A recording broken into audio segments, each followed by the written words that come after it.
Apparently, Ryan Poles has a specific order in how he is looking at the draft board with that number 9 overall pick. So let's talk about it, people. What is going on? Y'all, Faiz Sports back at it with another video talking, of course, some NFL, here to talk about the Chicago Bears and here to talk about Ryan Poles and kind of what he's going to do with that number 9 pick as we are officially in draft week. So if you guys are new to the channel, hit that subscribe button, man. It's going to be a ton of Bears content. You will not want to miss out. So here we go. This is per Albert Breer of the Monday Morning Quarterback, who talked about what the Bears could do at the number 9 overall pick. And he said the following, and a couple of friends of GM Ryan Poles said that they think he'll be looking to add talent around Williams, says it'll be one of the top 3 wide receivers, but if they're gone, an offensive lineman or Texas 3 technique, Byron Murphy II.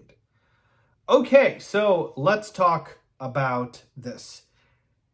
It makes all the sense in the world, and this has been my prediction for what the Bears are going to do with that number 9 overall pick, which is to take a wide receiver. I believe they will take Rome Odunze if he is there.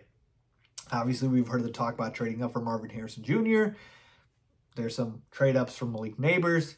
I believe my official prediction is I believe that Ryan Poles will stay at number 9 and Rome Odunze will fall to him, so he won't even need to give up draft capital to go ahead and get another receiver or move up. So that's my prediction. So that kind of falls in line with what Albert Breer is talking about here with the friends of Ryan Poles. So he's going to be looking at one of the top 3 receivers. So basically, either he's staying at 9 and taking Odunze or Neighbors, or he's trading up for Marvin Harrison Jr. That's what that tells me. Then the second option, if they're gone, take an offensive lineman. So the top offensive lineman in this draft is Joe Alt. I don't expect him to fall to number 9.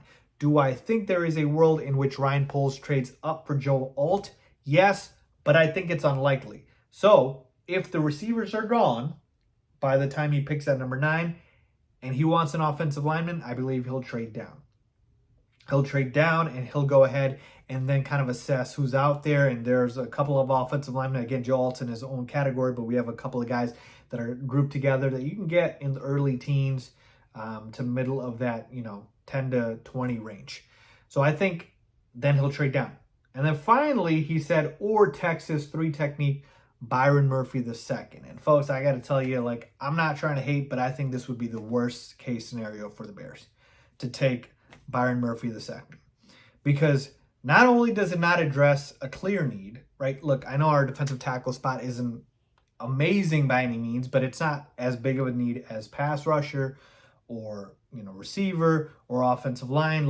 It's not as big as those other spots.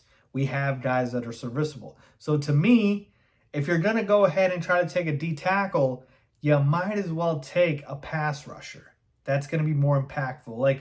What was the quote from Matt Eberflus that I talked to you guys about a couple weeks back? Get guys that will help the quarterback or get to the quarterback. All right. And again, not saying that's not the case for D tackles here. Obviously, we've seen some great ones that are incredible pass rushers as well. But my point is, I want guys on the edge. I want edge rushers.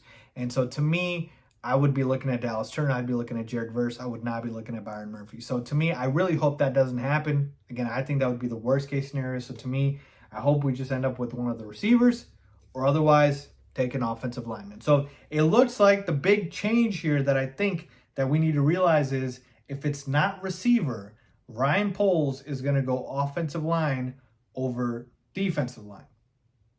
That's what I think the big kind of change here is, because the assumption has been that if it's not receiver, he'll go pass rusher. Not necessarily. It's all about helping Caleb Williams, which is what I like. So you help Caleb Williams by giving him either a weapon, which is a receiver, or protection with an offensive lineman. I'm good with either of those. Just don't go with the D tackle here if you're going to go ahead and do that. So let me know what you guys think. Leave a comment down below with your thoughts as always. Thanks for watching.